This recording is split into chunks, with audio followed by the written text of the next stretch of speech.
Welcome everyone to New Age Horizons Roundtable. I am of course your host as usual, Biff, and today I have on with me the one DieHard. How are you, man?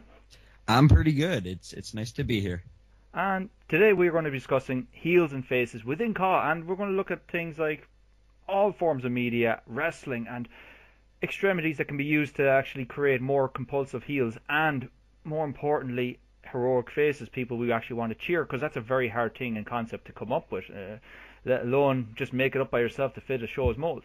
But more importantly, I just want to start off by stating that DieHard, you have a show coming out on the 5th of June, and you're still recruiting for it. It's called Full Force Wrestling, and it's, from what I can make out, the only legit show that's going to be happening on Xbox in the foreseeable future. Is that right? As far as I know, yeah, we're going to be the only, like you said, legitimate Xbox show. I mean, there's a few, PS4 shows and stuff, or a couple at least, but I think we're going to be the only Xbox one. So something to cater to that audience anyways, and definitely something, if he's track records to anything to go by, a lot of you will know the one DieHard on his track record of shows, so it's something that will be something you should be getting involved in if you're into sim on CAW. And as I said, you're still recruiting right now as we speak, so the one DieHard is your contact details on Skype. Don't send any abusive messages or naked pictures of yourself. That won't help the case. Well, it might. Depends on if you're a hot chick or something, There you go. Everyone, sexist and misogynist, patriarchy himself, DieHard. But that's enough of that now. Let's go on to the actual meaty stuff. What do you actually think is the scenario right now with causing heel and face bias? Like, what? We'll start with heels. We'll separate it up. Like, what do you think needs to happen or needs to be here? Well, before I jump into what needs to happen, I mean, and I've noticed this for many, many years, ever since I think people started doing shows or being a part of leagues. But when it comes to the face and heel personas that people emulate, they don't emulate them to the fullest extent or what they can. And in large fault, like we were talking about a little bit ago, it's a video game, so it's hard to fully express, every intricacy that you could want to do, you can't have like when Triple H, beat the crap out of Randy Orton in his house and, threw him through the window and stuff, or like when Brian Pillman pulled out the fucking pistol on Austin, back in the day. You can't really do that in the video game, but there's certain things that you can do to really get your point across that you're the bad guy or you're the good guy.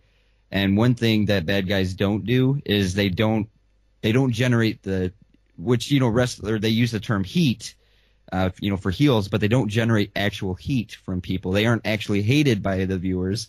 And actually liked in some right, yeah, they're more or less liked, and they're like, oh, my character's a heel, he's a bad guy.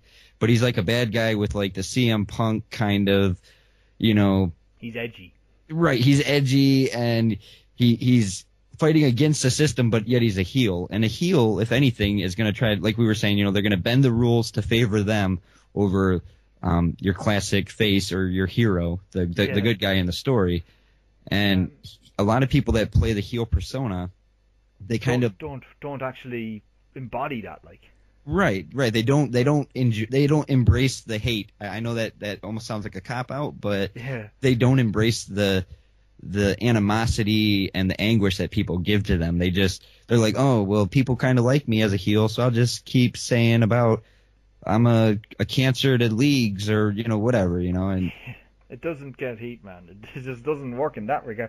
Like, and you said, like, I just picked up on one thing that really stood out to me there, like, where you're saying that we don't have the same mechanics that real life wrestling has, like, where you can be Austin and get shot by Pillman or something like that, like pistol pull on you. But, like, it goes back to one of the big things that we do have that we don't see enough of, which is the promo. Mm-hmm.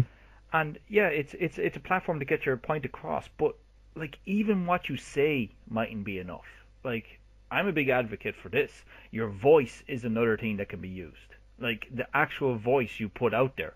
Like, how it actually sounds. Like, if you have any way of being more annoying or irritating, use that, like, Make it you want people to beat you up. Well, exactly like we were talking about earlier, it's about, especially in the promo sense, it's all about delivery. It's all about how you deliver the words that you're saying. If you want to make somebody believe that you despise... Here's a good just an example. Wrestler A is a heel, wrestler B is a face. Wrestler A comes out talking about how he's the greatest, but he wants wrestler B. He wants that face to feel like they're not in the same, on the same peg. They're not on the same level, and they really need to they need to be able to send out that hatred towards wrestler B, because he knows that wrestler B has the fan support. He's probably stronger than him, and so wrestler A, the heel, he's got to use every tactic, everything he can to bend the rules. And if that means he's got to verbally break down somebody to get that point across, and if he has to draw amazing amounts of hatred from people that are hearing it, then so be it. I mean, sometimes when people talk, just in general, they despise somebody's voice, and I think I have one of those voices that people just despise, and I'm okay with that, because it makes everything I say a whole lot easier when I'm doing it as a bad guy. I can just be like, F you, F you, F you, and F you, Yeah. Even another thing that works with it all is, I totally agree with all that, but another thing that really works with that I don't see enough of, a guy, and you kind of touched on this as well, a guy makes you're saying the character. I believe if you are struggling to get heat, you can go more extreme with your gimmick. Just push, find a gimmick. I think the best way of doing it, because it comes from Mick Foley himself, and all the best wrestlers and best gimmick wrestlers, take an extension of yourself and exasperate it 10 times. If you want to be a heel and be hated, take the most loathsome, horrible thing about yourself and exasperate that 10 times. It'd be natural for you to do. If I want to get across, I'll take my negative things. I'm argumentative, I'm stubborn, and that I will fight no matter what, the case, or how wrong it is, or even if it's completely contradictory to what I do. That's a horribly bad thing to be. I exasperate them things 100%. Even if what you're saying is completely, going out there and saying completely absurd, incorrect, wrong things with conviction, that there is a very heel thing to do, or to say an extreme thing that's regarded in society, just saying that, I give you an example. Look at the news media when a guy comes on and he says, say you get your religious lunatics who say that 9/11 is God's punishment on us. Right. Shit like that is universally hated, no matter what you want, what way you look at. That's a good way of getting heat. And you could just have a face then who had an uncle die in 9/11, instant feud. Do you know?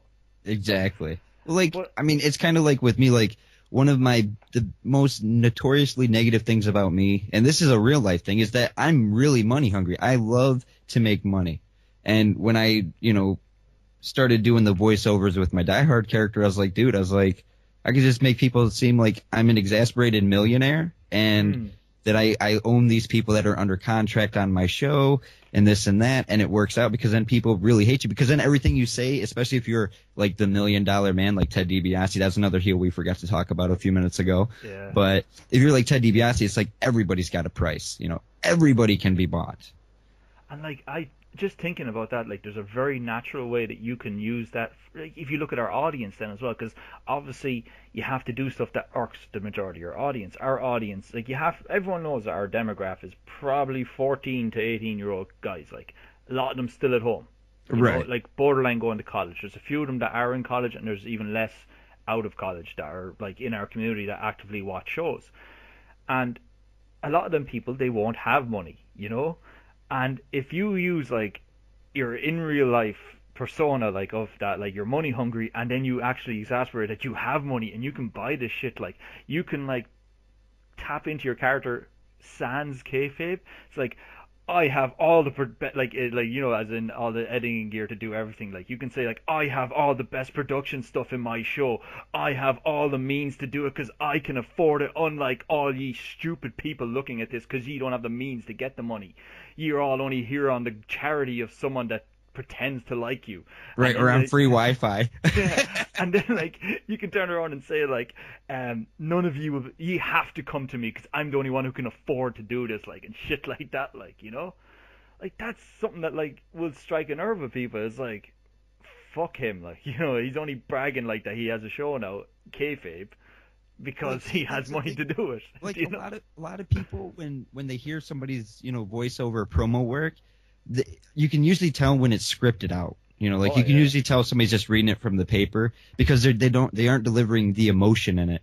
And I'm gonna use it's not that old of an example. It's about a year old now, but James McKay or James Mackay, whichever, enunciation people want to use, right? He did one of his first voiceovers that he ever did for TPP.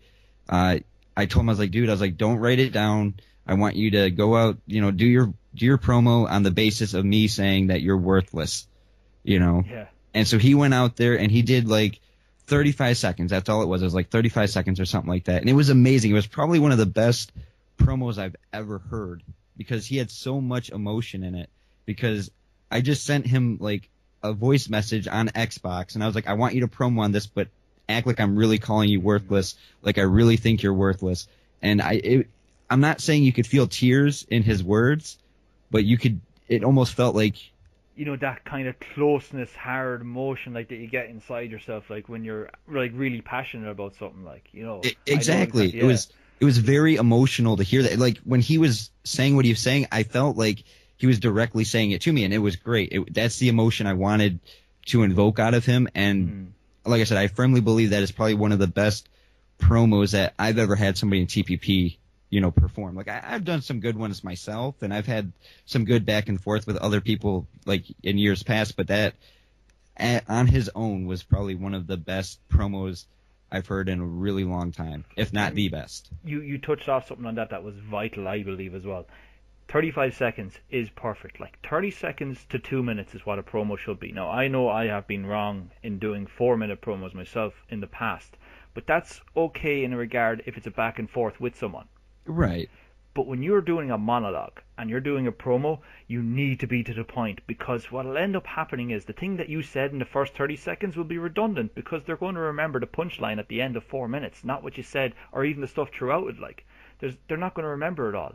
If you get to the point, say you have a match coming up against Brian Amir and you're facing him next, and you want to make 2 points in it, that he is a bad influence on children today because of the dangerous spots he does. And the second point is that you're going to wipe him out. Say them 2 things. Yep. Don't dilly-dally around everything else around it. And another thing, when people are doing promos, don't say or Yeah, Jesus Christ. You want to have your words and your monologue. You want to have that. Practice it before you record it or however you got to do it. Even if you're just doing it off the seat of your pants. You don't want to sit there and go, well, I'm the best in the world, and if you put in the and it breaks any momentum you had going. Yeah, because you're trying to it's any public speaking. You're trying to make a point, and you're trying to keep the people's interest in listening to you and what you're saying at that exact moment, and you need it to resonate and stick with them because that's the premise that you're using in your match later or your feud.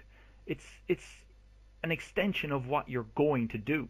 And it's telling them what to expect. But if you are, I'm going to that just shows indecisiveness straight off the bat, and a lack of passion, and a lack of actual ability to portray your character. How can they take that guy serious going into the ring then if he's a very timid little rabbit? They're going I'm going out there to beat Brian Amir, and he's bad for the kids to watch, and someone talking like that, then, take it for an example, then if you went out and said, Brian Amir is a bad example for children everywhere and he should be banned on television. And then cue his entrance, exactly. Yeah, there's a point, and I think, the promo is a thing that really needs to be worked on, but we'll move on from promos, because we are after putting a lot into that, but more on actual characters, heel characters, people, there's a lot of great characters out there and great concepts, but people don't actually push the limits with them. They could be so much more. What do you think of that? I look at it there's 3 different areas for cause. There's the really white area, that's all color. People like AC Arthurs or Eric Riviera. I'm not saying just because they have colorful cause, but I'm just saying in general they have a very broad spectrum.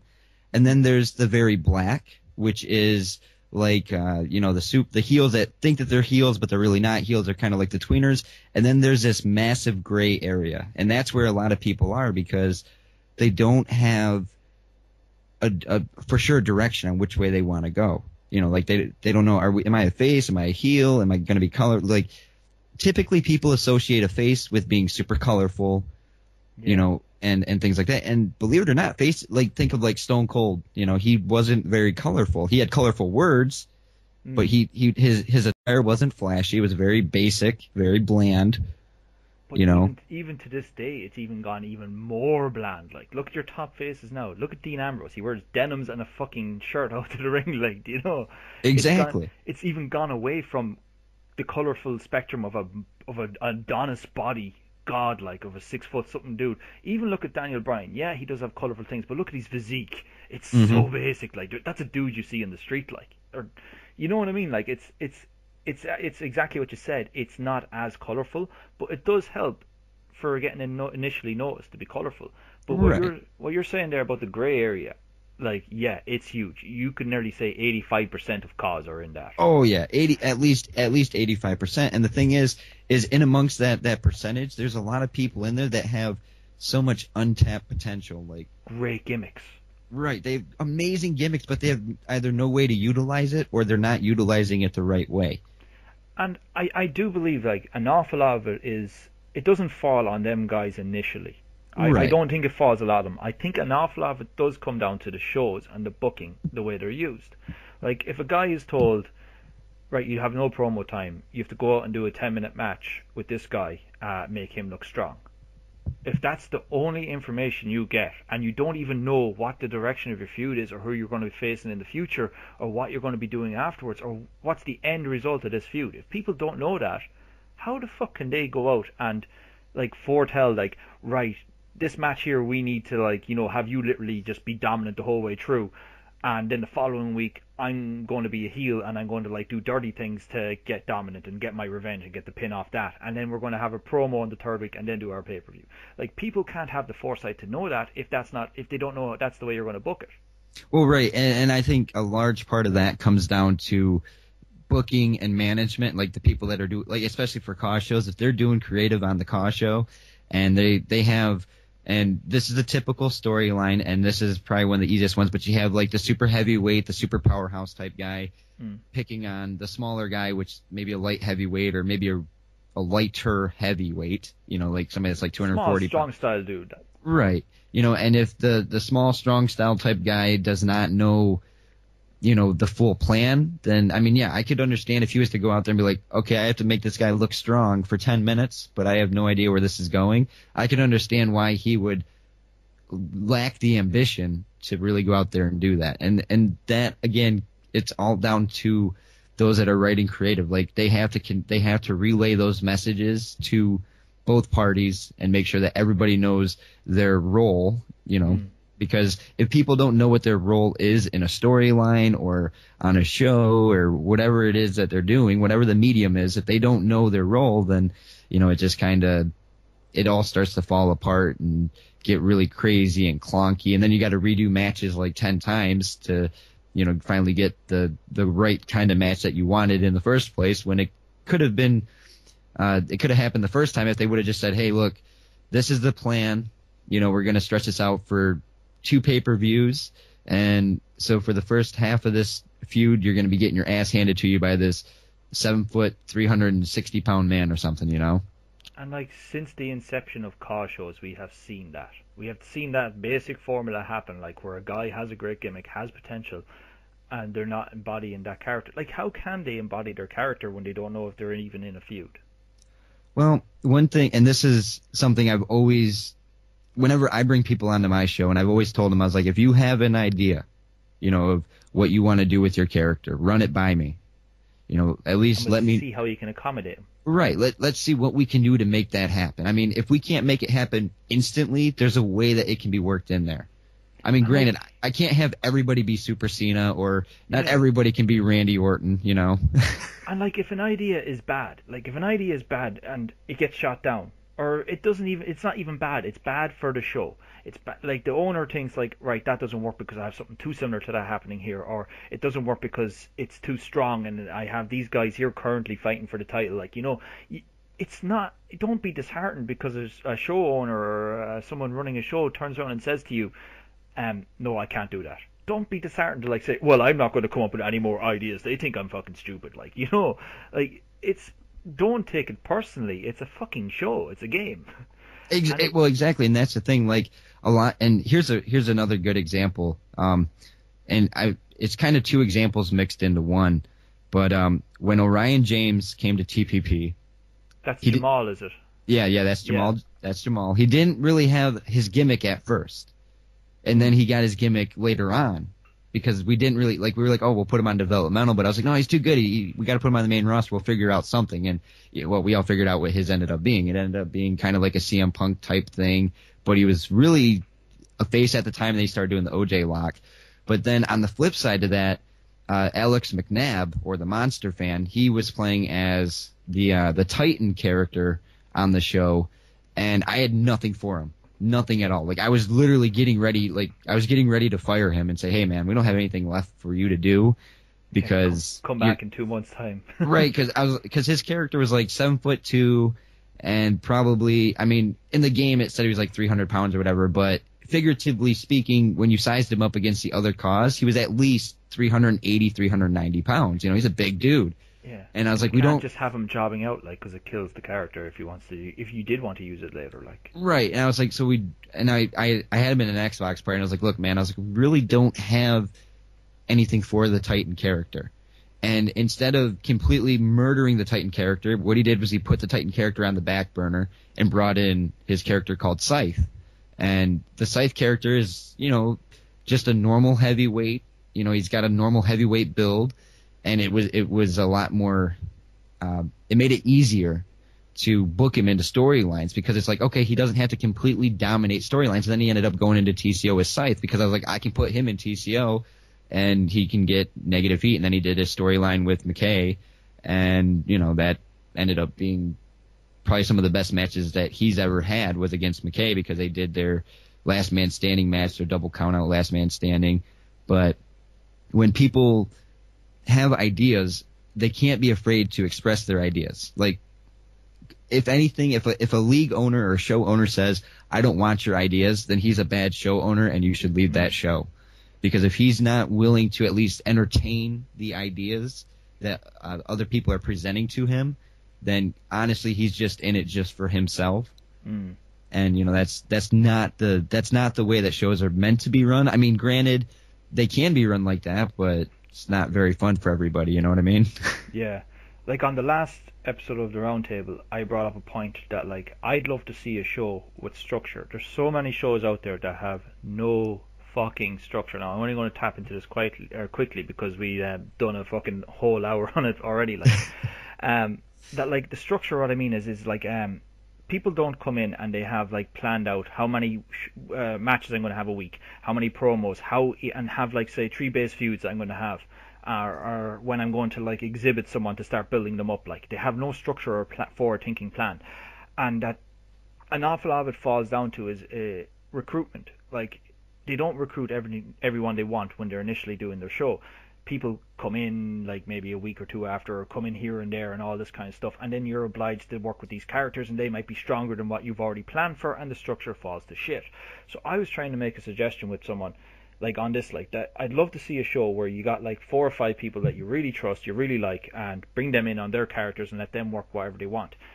Everything else then is a preset character, like a gimmick, that if someone wants to come in, you give them that, and they make their own call of that. They make their own embodiment of that character, and it gets rid of the personal connection that person has to that car, or them using him on another show, because we all share the same fucking audience, and him looking weak there and strong here, like, gets rid of that, and the guy can work whatever you need him to do within that, and it's a trial and error kind of thing, like, and if it doesn't work, fuck it off, try another gimmick and get the guy to try that. Like what you're saying there with the ideas, I would love it. Like, if I was sitting down in a chat with someone in creative, and some came into me and said, right, we need you to be a social justice warrior, we need you to be annoying, we need you to look up everything on feminism, everything on kind of like, fucking Islamophobes and all this, and black racism, all this kind of stuff. We need you to look it up and make a really annoying liberal character that's so over the top on this, like, give him hairy armpits and fucking, like, pubic hair growing out of his fucking trunks and stuff, like, and have him, like,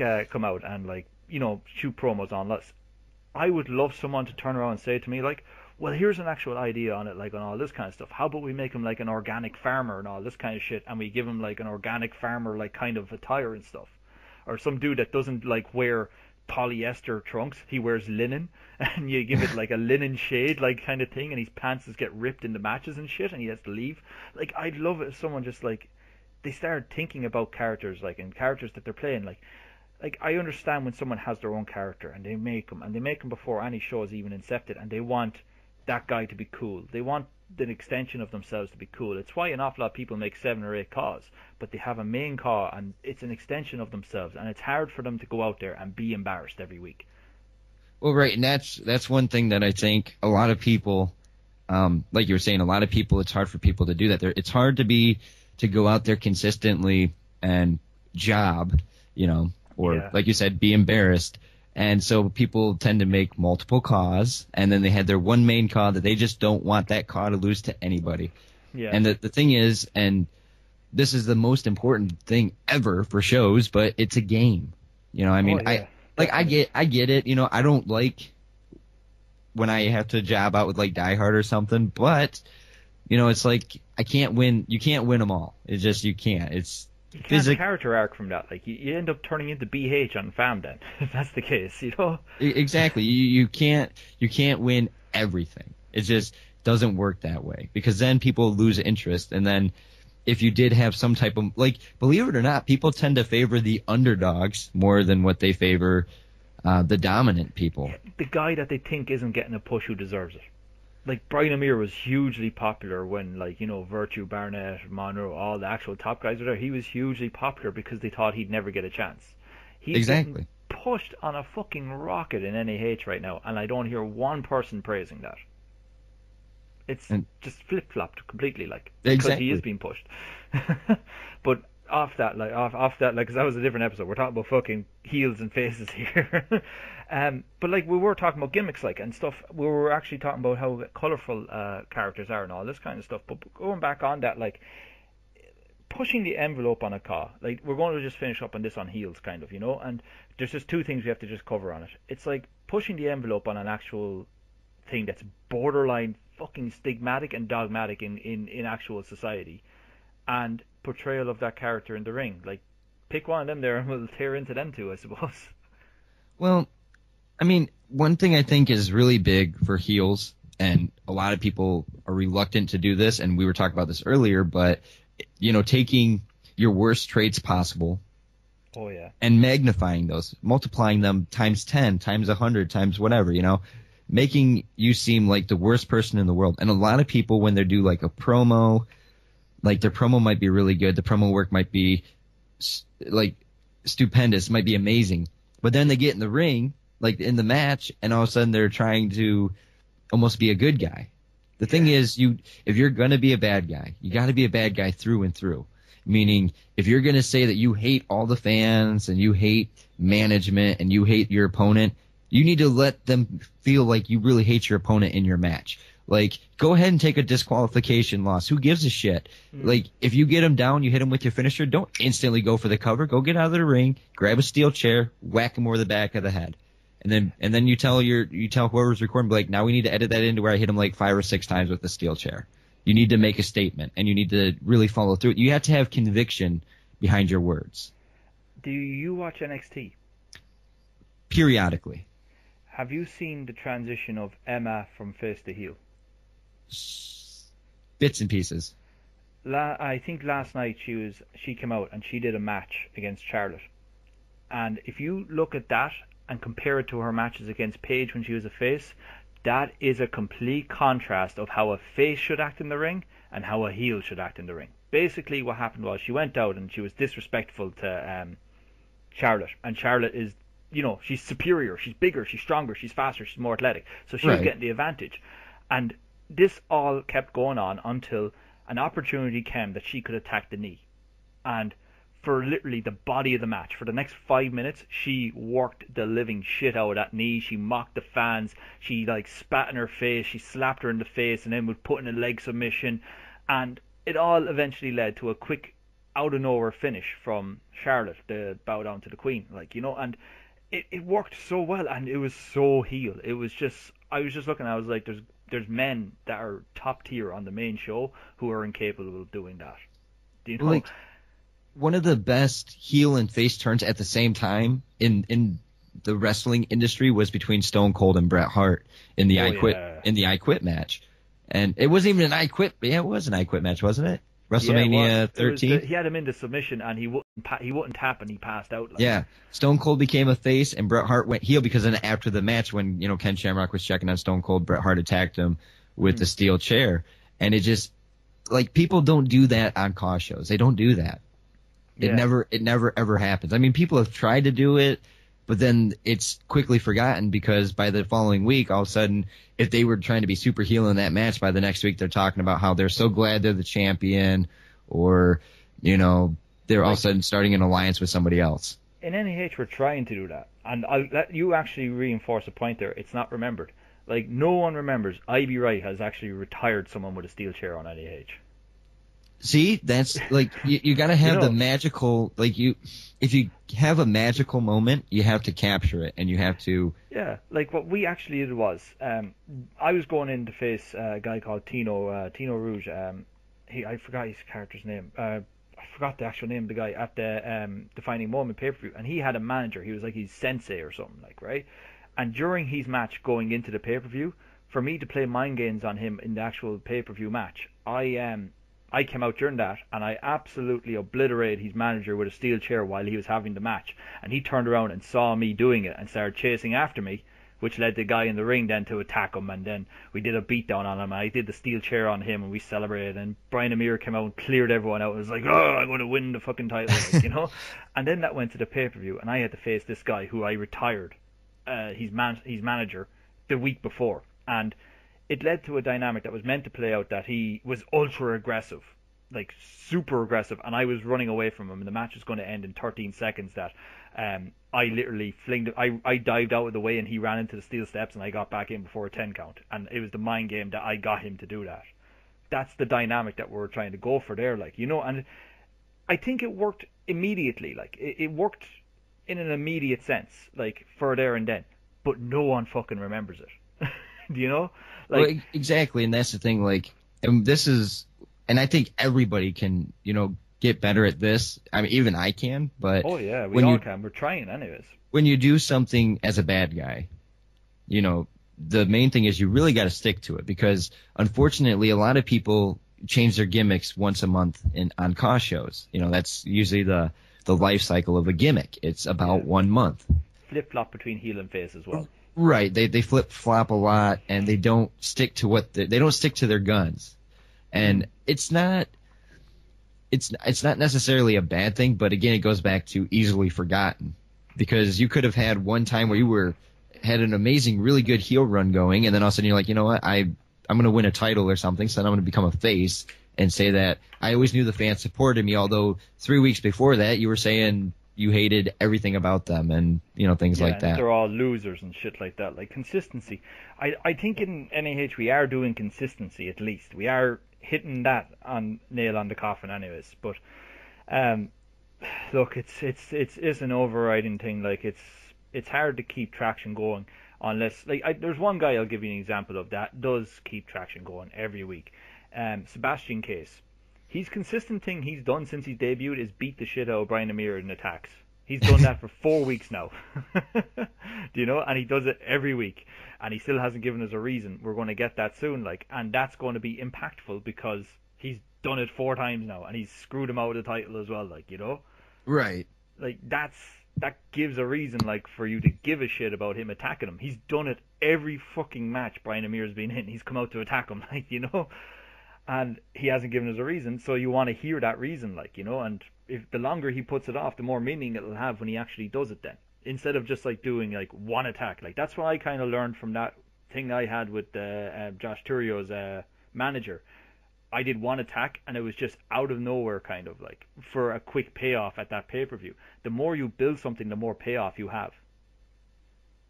Exactly. If you do it there's nothing wrong with doing quick payoffs. If you have to do them to make a match a very minor match interesting, do it and it adds to a show still. It makes something happen on the show. And if someone goes back and looks back on the show, oh shit, that's something that happened there. It's something that happens that gives you an immediate thing. You need the immediate and you need the builds, because sometimes the builds can be a bit drawn out and long, but when they do get to their impact, they're more impactful. But the immediate shit is needed as well in the meantime. I completely agree. And like one of the things that I've noticed, and you can see this once in a while on cause shows, and it doesn't happen very often, but it's a really good swerve. And a lot of like, especially if you're like a face going to heel, they don't capitalize on that swerve. Like, yeah, you can do an instant swerve, almost instantaneous. Like in the middle of a match, all of a sudden, let's say it's two faces going at it, one of them is going heel at the end of the match, can't get the pin, and he wraps him with a steel chair, takes a disqualification, just out of frustration. Well, then by the following week, he just says, oh, well, you know, I was a little frustrated because I couldn't get the win, so that's why I wrapped him with the steel chair. No, instead of saying that, be like, damn right I hit him with the damn steel chair. I wish, and then, you know, carry the steel chair to the ring with you for like the next month.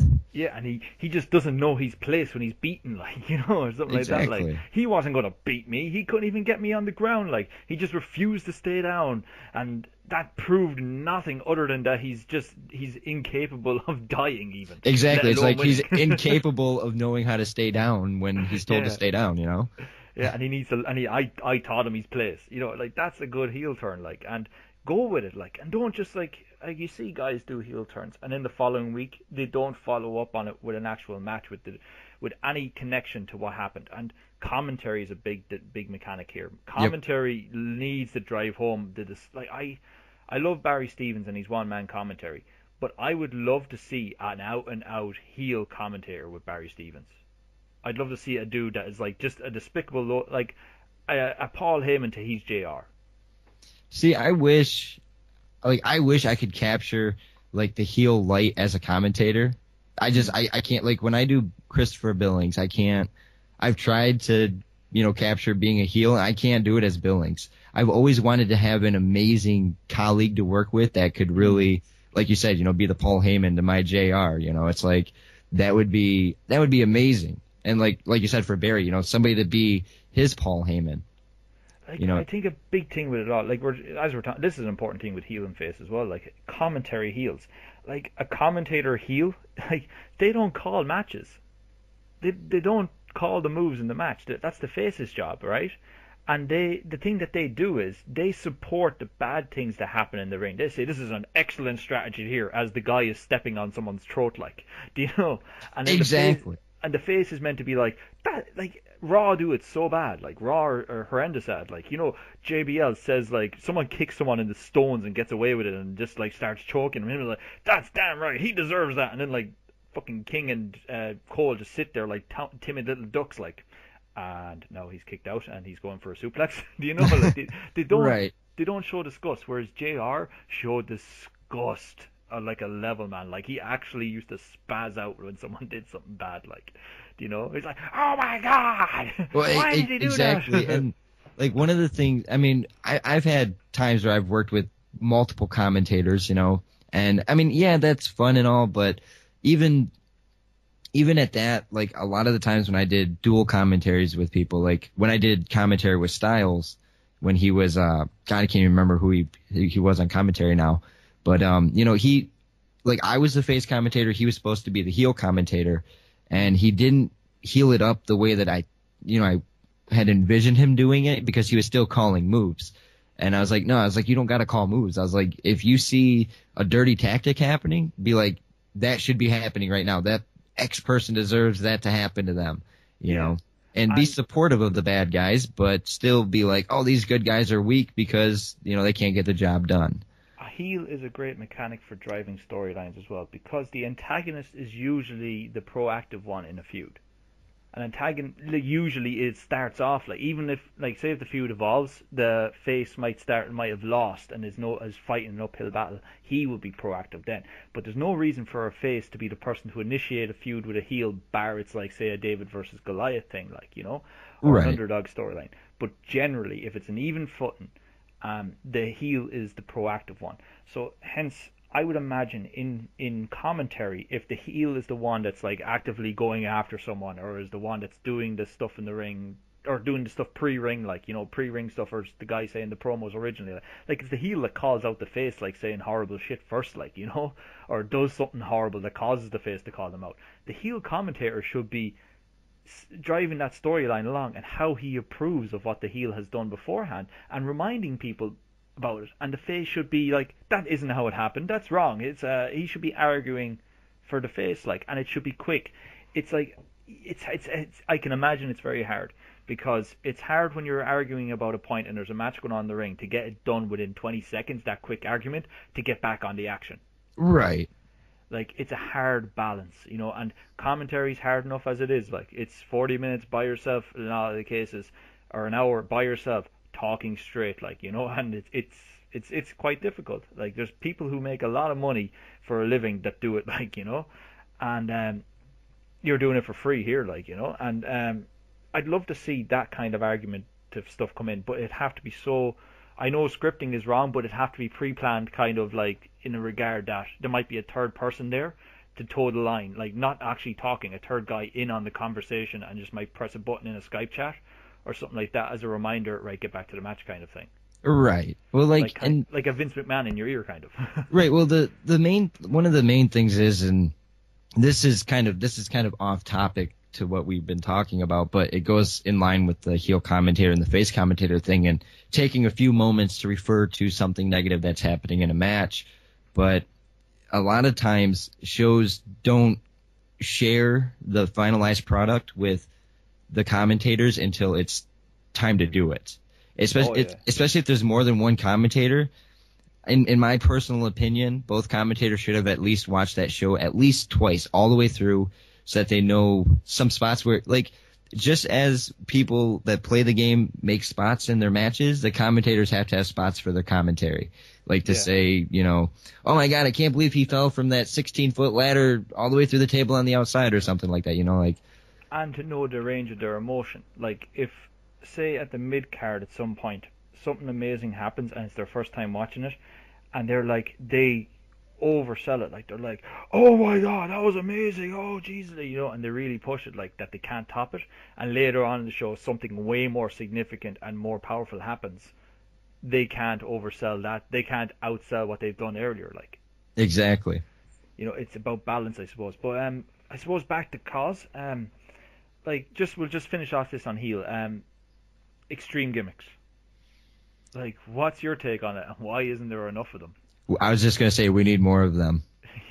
Yeah, like, why isn't there? Like, everybody is, I don't want to say it like this, but everybody's a plain Jane when it comes to being a heel. Yeah. Like, either you're a rich millionaire, your mother was a dirty gutter whore, your dad was absent when you were born, you did a tour in Japan.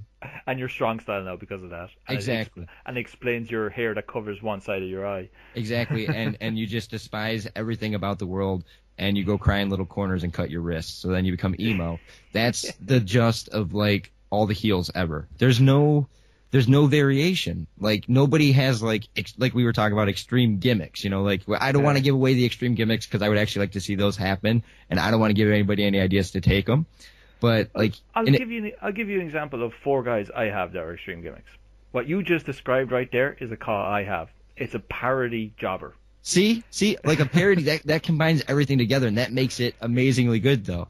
But, like, there's no. He cries, like, and he does poetry to the ring and shit. Like, well, here would be an example of, like, an extreme gimmick. Okay, think of New Jack from ECW. Oh Jesus, yeah. Okay, you've got, let's say you have this car, okay, and we're gonna stereotype and we're gonna innovate at the same time here, okay? Somebody makes a black car, super ripped, you know, whatever. We give him backstory. He did prison time for murder 1, okay? Right. Murder with the intent to kill. So he does prison time. Like. Right, murder 1. So then, you know, as he's coming onto the show, you could do something. Management's holding him down because he's a convicted felon. They don't want to, you know, give him any big opportunities because, well, he might kill somebody, whatever. Later on, you know, maybe you start having to be a little anti-systematic towards the figureheads. Like, hey, you know, you can't hold down this Negro because I done killed somebody. Who cares? You know, the bitch deserved it. He stole my pot or whatever, you know? And I did my time, like, and all this kind of crap. Like. Exactly. I did my time. I'm reformed. And then you have him go have a title match and you kill a Kaw. You have a Kaw die in the ring. Oh, awesome. Do that shit. Somebody needs to do that. I'm sorry, but everybody tries to make everything so serious. And there's like two ways you can go with it, man. There's exactly. two fantastic ways you can go with that. You can go with like him being face and apologetic and have a heel attack him for it. Like you can have like an actual dirty bastard heel come out and say, "You fucking killed him. Have you no shame? You should be gone. You should just go out and kill yourself in repentance," and all this kind of shit. Like have someone really nasty with it, or you could have him go heel and it's not my fault. It's his fault and all this kind of shit. Like. And then you have an unfortunate series of jobbers getting killed by this black African wrestler that went to prison. And he keeps blaming the jobbers that it's their fault. Exactly. It's their fault that they landed on their neck that way. It's their fault. Yeah. And like then like when he does it to an actual main member of the roster, like, you know, say like a top face, and like he's in a main event, say it's for the title and it's the champion even, right? And he does this move that's killed like fucking 3 people, like, you know, and the dude kicks out of it. It's like, what? It's not just like a false finish. It's like, Jesus Christ, that's killed 3 people. Like, it's not like when Ryback fucking does the shell shock on 3 people and then John Cena kicks out of it. This is a thing that has killed fucking 3 people and he kicks out of it. Well, like a lot of people, like I said, a lot of people and a lot of shows take everything so serious. You've got to have some comedy in there. Like, oh yeah, like as bad as that or as sad as that could be that you'd have to kill 3 wrestlers. Unfortunately, we don't have a lot of cost slots, so we have to have multiple game saves. But it's very easy to make jobber characters and just give them a little bit of a build up for a little bit. I mean, that's the thing. We make characters in a game and we can make new characters. So you can always make new jobbers if you need new jobbers. Get an established jobber to go against him, and let's say he accidentally okay, maybe not kill. Let's say paralyze. Paralyze them. Yeah, and he can still go the same angle, like. Exactly. You know, you could maybe have it that he killed the first guy by accident and all this kind of shit. And then, like, you could do the second and third week, he continues to use that move. And he does, like, the way, like, I'll give you an example. In cricket, there was an Australian bowler last summer, and he threw a ball and it hit someone in the head, and it killed him, right? And it's a freak accident. But the following, I think, week, he came out and he did the same. It's a dangerous kind of throw. He did the same throw to say that, like, he's unafraid, and if he stopped himself from doing it, like, it's the wrong thing to do. You could have him come out and use a similar thing like that as a heel, though, and say, like, I'm not just going to stop doing this move because he fucked up.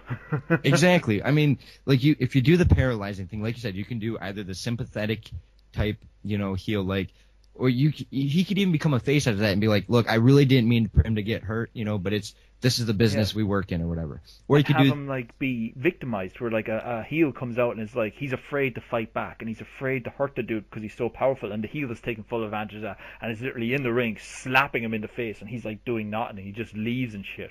Exactly. Well, like, and that's the thing. A lot of people just always want to be put over. They always want to be the victorious one in a program, a feud, storyline, whatever term people want to use. It's all the same thing. Storyline, program, feud.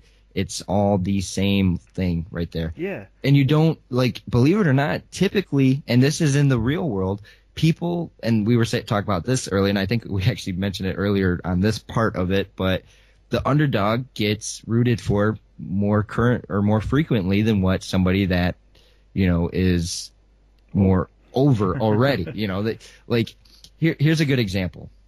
You go into this feud with somebody and you're jobbing out every week. Let's say he's the guy you're feuding against is in a faction with 2 other dudes.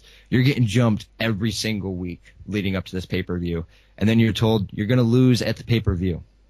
Yeah. I mean, yes, it's gonna sting a little bit, but in all honesty, as long as there's a direction to it, just job at the pay-per-view.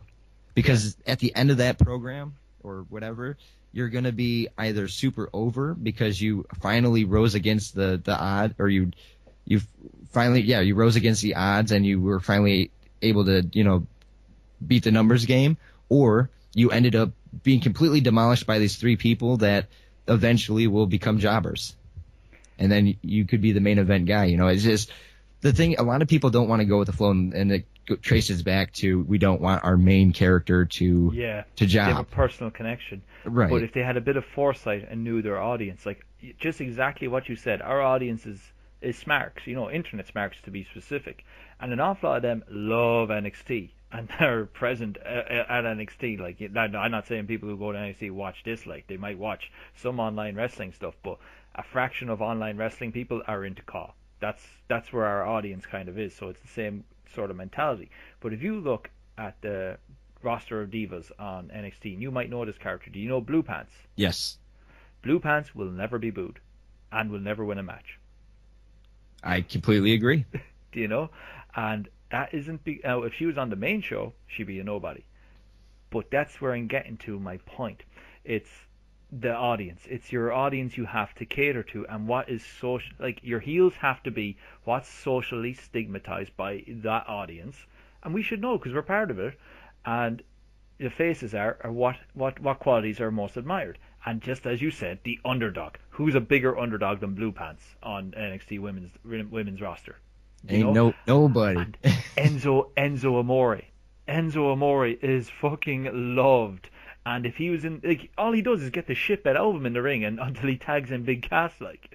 And he's another guy that is an example of, when he was going singles, he lost every match decisively, like, you know. And there's nothing wrong if you can be entertaining and a jobber. That's something that you could strike something up with and build a bit of momentum while losing. But, like, you know, if you, I was just thinking, like, even for a face, like, and this is kind of cheesy, but it might work. If you had someone that, like, came out and was in the loop and he was like, "Oh golly shucks, I lost. Well done, buddy. You did a great job." You know, and he's like talking like that to the guy, like, and he shake his hands.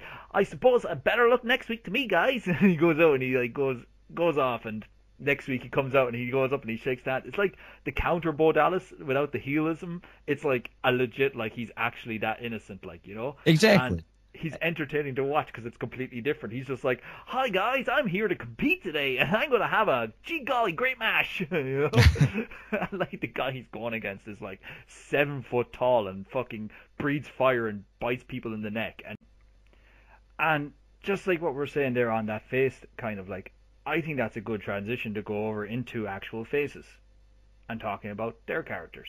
And it, like, we might as well just continue on the narrative we're going of extreme faces that can be liked within our community. Like, what would you like personally, now, as you're recruiting, and this is anyone that's interested in joining your show, right?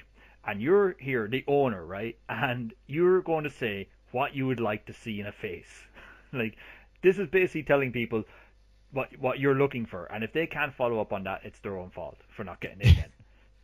Well, ultimately, I don't want to see John Cena or Randy, unless he's a jobber. Exactly, or Vanilla Ice jobber, or Randy Orton, or anybody of that nature, because those are a dime a dozen. Everybody and their mother, you know, is Randy Orton or John Cena, and they never give up. I want to see a face that gives up. Yeah, who knows when to call it quits, like. Exactly, when they finally realize that there's no sense in chasing after somebody that's 3 times the size of them, because they know that they're going to be dominated pillar to post every single time. Yeah, or like even just like, I'm not saying this for you, but I'm just saying from an NAH perspective, I'd love to see someone who's actually funny. Someone who can be actually comedically funny. Yeah, that's one thing that we don't have. We don't have comedy. There's nobody has, like, the comedic bone in their body. Yeah, I was originally going doing a character with Kapow, but, you know, circumstances came about that, like, myself and another guy, we left the chat because another guy wasn't in the chat, and I was like, I didn't want to be part of anything that was like making a martyr of someone and all this kind of stuff. I'm not going to get into it because it's all silly, stupid shit that should be in the past.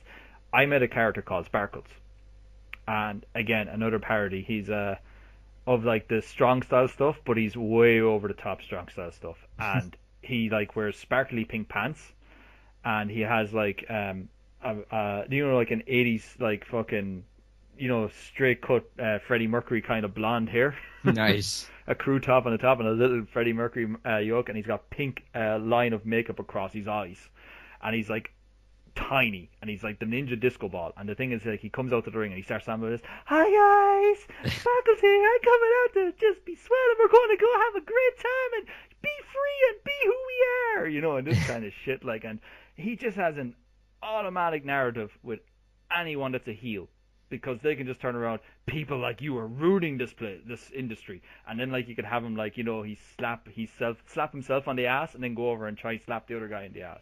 But anyways, like, that's kind of like a character that could be extreme and could be, you know, somewhat funny, because you can do funny stuff with him in the ring. He doesn't necessarily have to be strong on the mic, funny wise, but he can do the kind of stuff that, if you can recall, what was his name? Do you remember when Goldust first turned face and like a Hammer Johnson was being stretchered out of the ring, and after being like nearly knocked out, and Goldust came down to give him mouth to mouth. Yes. Like that kind of stuff can be done again. There's nothing like that in COD. That's legit funny, like, you know. Well, that's the thing, and like we were saying earlier, I think that everybody really pushes like a serious kind of vein, and I mean, you got to be able to laugh at things, otherwise, you can't ever move forward.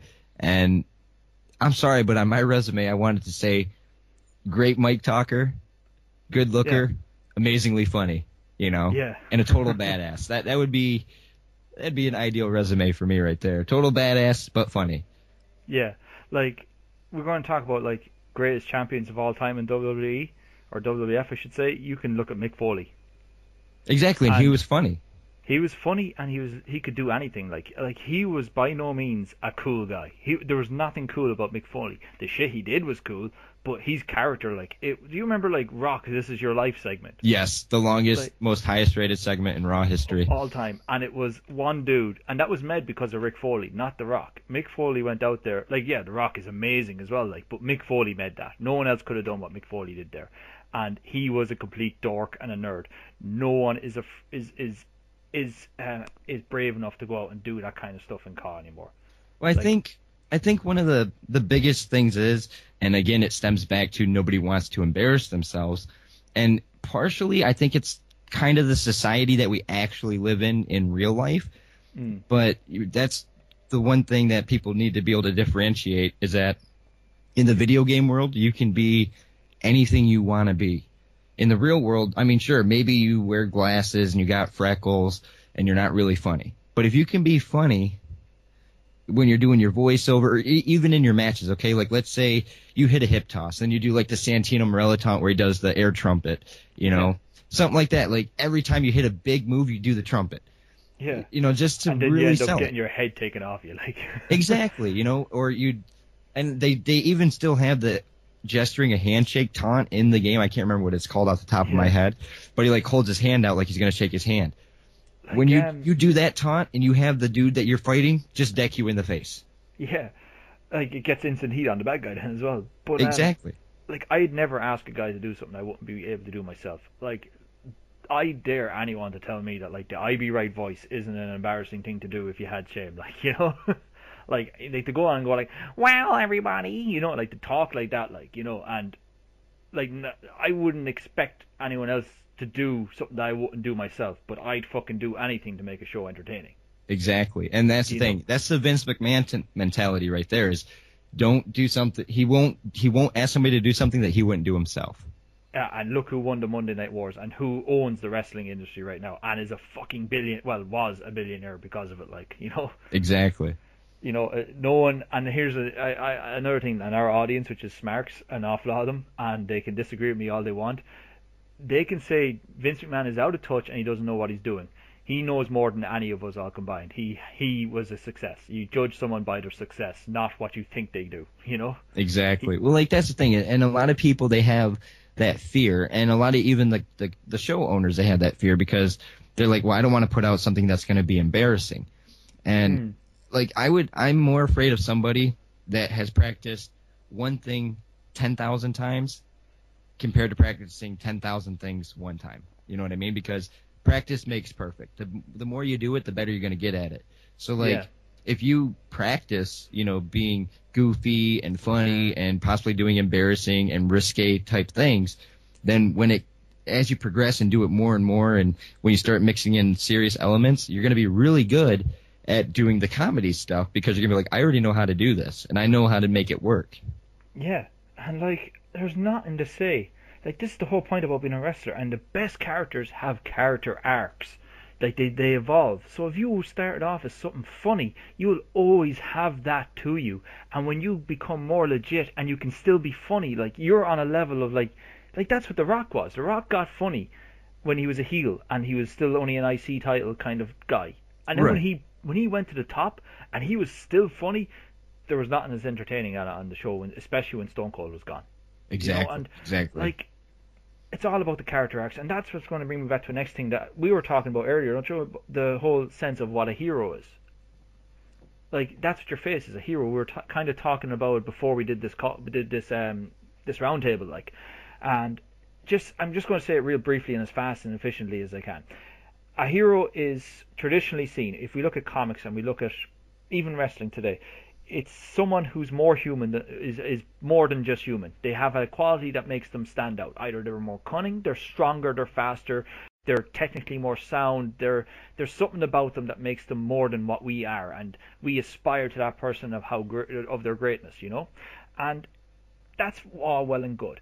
If you have a guy that is that, and he just constantly goes out and wins, that is where you get the absolute mundanity of a face that you don't want to cheer for, because there's nothing about him to cheer for other than that he's better than the other guy. And if you do that, you're totally reliant on the heat that your heels can get against them.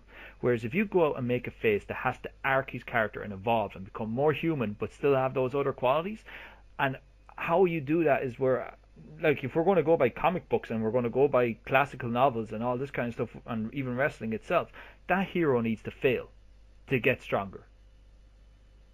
He needs to give you an example.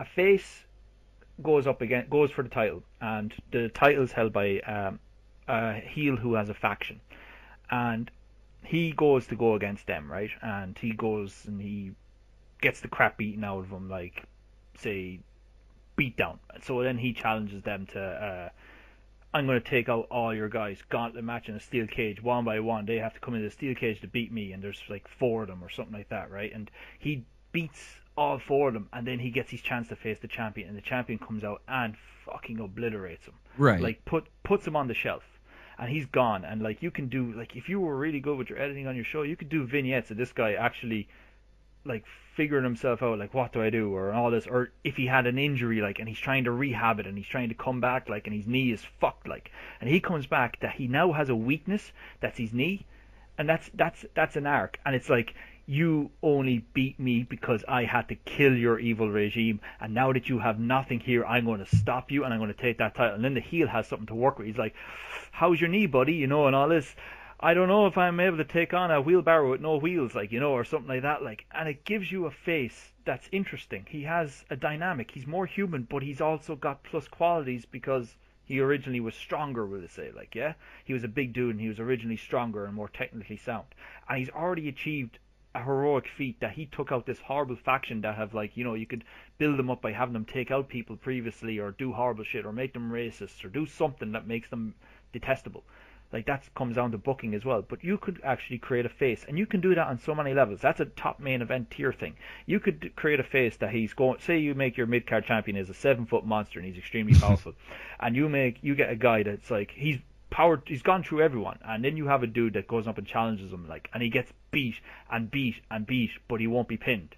Exactly, and he keeps coming back and coming back, but he can't be pinned no matter what, like. And it's DQ losses because the heel just picks him up and throws him over the top rope and leaves him out, or knockout punches him, like a Big Show kind of thing, like, you know, and leaves him there, like. Or another one is like, it's a no DQs match and this kind of stuff, but another 2 or 3 guys would come down and beat the shit out of him, and the big dude, like, would just put his foot on him to pin him, like, while the other guys are holding him down, shit like that. And you keep building him up and building him up till you get to a point, like, where you need to pull the trigger. And when he finally beats him, like, you know, when he gets him down and he gets the pin, he does some super amazing feat of strength that no one's done before, like the first guy to pick this dude up and drop him on his head, and he beats him off it, like, because you can imagine a guy that's 7 foot falling on his head's a lot worse than a guy that's 5 foot falling on his head. Right. And you've created a guy, like, who has been humanized so much and, like, put down so much, and the struggle is real, and it's an analogy for, like, life itself. You keep going at it and you'll finally succeed. Like, it's like, say you go and you start a job in an office, and there's loads of people that are there ahead of you, and they're up the chopping block ahead of you, and you come up with a load of great ideas, or you come up with great things that can be done. You're not recognized for it. The person that's there, that's years and it's buddies with the owner, or that has more power than you in the yoke, is going to get recognized for the stuff. Your boss, like. And you keep chopping away at it, and eventually you're going to get recognized. Eventually what you do is going to work out. That is an actual reality of life in no matter what sector of work you work in, bar your private sector and work for yourself. And even that could be even an analogy for it, because you have to keep working with all these other obstacles that happen with a private owner. And when he wins, that's a success. It's the success of actually moving on and progressing, and it's something that people can relate to. People need to create things that are, they need to look at the two things when you're doing this, is what booking more so needs to look at when they're trying to create a face: relatable storylines and characters that strike a nerve sociologically with the audience. I agree. I concur with that. And it doesn't happen. NAH is trying to do it, and I'm telling you right now, it is an amazingly long burn before you see it come out, because there's no premise of this originally in CAW. So we're trying to be the first that does it, so if that guy goes on to another show, he has that history. At least, you know, if Right. NAH dies next year and there's another 3 shows sprout out of it, that'd be even if that happens, that's fantastic, as long as COG continues. And those guys that get those long burns and are built to be those faces that have overcome great odds, they have that history, they have that back catalogue of video footage. Like, that's the whole point of the shows. It's a video footage of a history of what we're doing. It's an archive, is what it is. Exactly, like, you know. And I am a big believer in, I love building new characters and things that are unique to a show, but no one can detest or deny legacy heroes or legacy cause or legacy villains. They are valuable. Like, the audience that we have instantly identify with them for the things I've just said. They have done storylines, they've given you a reason to like them in the past. That doesn't go away. It does wear away, but it doesn't go away the longer they're gone. Exactly. Like, if we brought Nick Virtue into NAH tomorrow and we put him in a title match against Peyton, who do you think people are overwhelmingly going to want to win that title? Oh, they're going to want Virtue to win, but... And I'm not just saying Peyton, it's just he happens to be the champion, but, like, imagine anyone. You know, even if it was Amir. Like, if you put him in there against Virtue, like, and Virtue gone for, like, how long, and he comes back and he does that, like that's just the reality of it, like, you know? Legacy heroes are always going to have a legacy. But what shows need to do is they do need to use them, but they need to build new heroes as well. Exactly. And that falls down to, I really believe a heel, an awful lot of it can come down to the actual person themselves. But a face, it comes down to the booking and the originality of the character, and the only thing that they can do is how they execute the character and their original concept. That's really all they can do. A heel has so many more options for getting heat. A face has to play by the storyline that's given to them. Like, they can go out and do their promos, and they can be funny, or they can be passionate, they can be whatever. They're concerned to that. They're going to be liked to a level no matter what. They're not going to be loved. They go out and they do a storyline where they have to climb a hill or a mountain. That's the point where you get to loved. But a heel can go out and insta-heat. If I went out and announced that I'm a fucking KKK member and I start doing, like, the swash, like, fucking saluting like the Hitler and shit like that, like, and, like, you know, and I'm like, say we have an opponent and he's a big Jewish dude, and I beat the shit out of him and he disappears 1 week. Do you know, like, that's heat, like, you know. Did you put him in an easy bake oven? You know, that's you can't like him, you know. Whereas with the face, you know, you can dislike the face irregardless. Like, the heel, it's so much easier to make. I think it's so much easier to get people to hate you than it is to get them to like you, and that's why you need help with booking to get them storylines to make people like you. You know? Oh yeah. But I think they're all valid points we talked about. Is there anything you want to, like, finish off on before we sign off? Work on being more funny, everybody. Funny is the big void that needs to be hit. Funny is the new cool. Yeah, it is. It really, like, if you come up with a funny gimmick and you can execute, like, credit to where it's due, there's a guy called Nacho Man on NAH, and he does everything he can. Like, his first thought is, what can I do to be funny in the ring, or what can I say on the mic that'll be funny?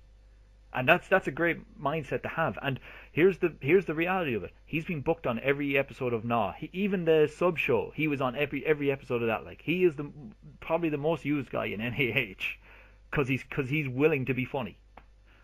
Even if it's like, even if people laughed at him, he's willing to do that as long as it's entertaining.